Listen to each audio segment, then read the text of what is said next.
Filipi atumpi pakat. Kri Jisu i sal asimi Paul le Timote in Kri Jisu thon ape zom omi Filipi khwa i pathian minung a ummi nena le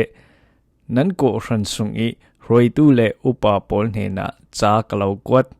kan pathian le boy Jisu Kri in zangfa nak le dai nak lo pe ram se Paul in an ranga thla acham nan ma kalau ruat tin te in kapathian para kalunga oi nan za te ranga thla kacham tin te in lungoi nak thon thla kacham zianga ti le thu thang tha na tun na ka hin athok pek te isin tuisun tiang nan ma chu ibom ring ring tu nan si chironga nan ma sungi na ton tha athok tu pathianin Kri Jisu i ni arak thleng te ka chumi chu ton suak ding tia ka thei fiang nan ma chu kathin long sunga nan cham ring ring nan par i hi bang tuk chin long ka nei mi hi nei ding moi ka si zianga ti le atu thong sung i ka lai a si se lo zetin tu thang tha ka tan pi i chui tu thang tha nget khau sin sin ding i ka tuan na ka si se pathian zang fa na krong i ka chau mi ton wa hin na zetin nan tel ring ring ve a si Kri Jisu i zang fa thimpem nak sunga ziang tlokin kalau ngai hai ti mi thu dik kasim mi i thai pi tu chu pathian na si pakhat le pakhat nan du do nak chu thai nak dik le thu thai dan thiam nak thon a thang so vi vo nak dinga thla ka cham asi chuti in nan thang asi le a thabik mi kha ril nan thiam ding chu le Kri nia chun borthlo nak le mo thluk nak mo isin nan thiang phai ding Jisu Kri long i pek thei mi zia zatha tak chu nan nun naka akhat ding i chumi chu pathian thang that nak le sun loi naka asiding Kri ranga nung ning ka u le kanao Paul kapari arak thleng mi thil Paul hi thu thang tha kar zai ter tu riang ria anchang ti hi nan thei dinga kadu asi hi thil ronga hin siang parang in kilveng tu mo le hi to ki midang Paul khal in Krisal ka si ronga thonga in thlak kha an thei the asi chule thong ka tlak nak hin ka u naw tam son chu boy pa an rin san nak a nget ko ter i an ral athasin sin i ngamzet in thu an sim miten khat chu in iksik ronga le thu el du Paul an si ronga Kri thu chu an sim ngai sikal sela a rek chu thin lung tlong tlam mi an si nakin pathian thu an sim chu Paul chu du do nak an nei ronga an sim zianga ti le thu thang tha atan tu dinga pathian in ton vau izem hi an mu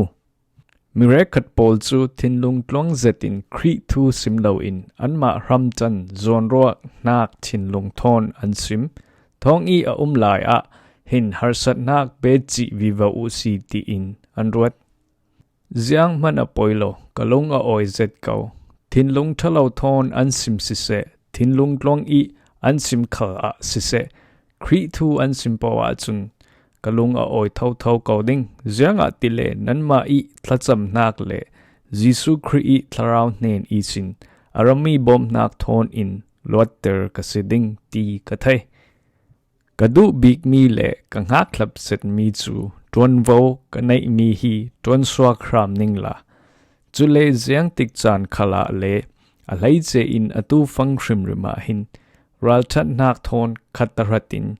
kanuna si se kathia si se kathin lung ka taksa zate thon Kri hi upat mai ngal nak pe thaining la ti hi asi nung ti mi hi ziang so asi kei ka ranga chun nung chu Kri asi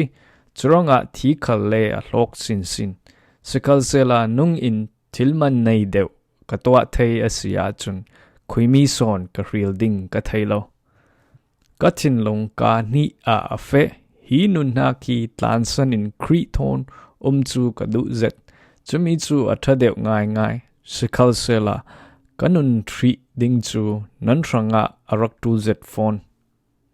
chumi chu fiang te in ka thei ronga kanung hri ko ding zum nak sunga nan thang so nak le nan sun loi nak kha alo be bom tu sidinga nan he na kanung rei hri ding asi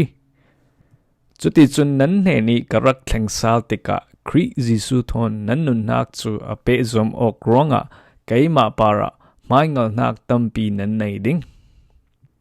atulaya atupi mi chu khri thu thang tha i du dan vekin nan nun chan chu si thei se la chuti chun karak lo ton theya si se ton thei lo khala si se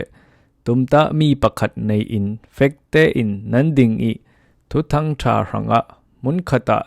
thin lung rol te in ral nan dau ti kha ka thei ding asi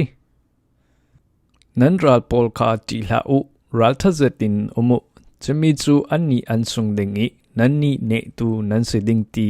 kha alang ter ding zanga ti le ne nak alo pe tu chu pathian asi khri nan zum nak longa silo in ama i rang nan tur nak khala chawo zemin nan si hi miwan nei nan si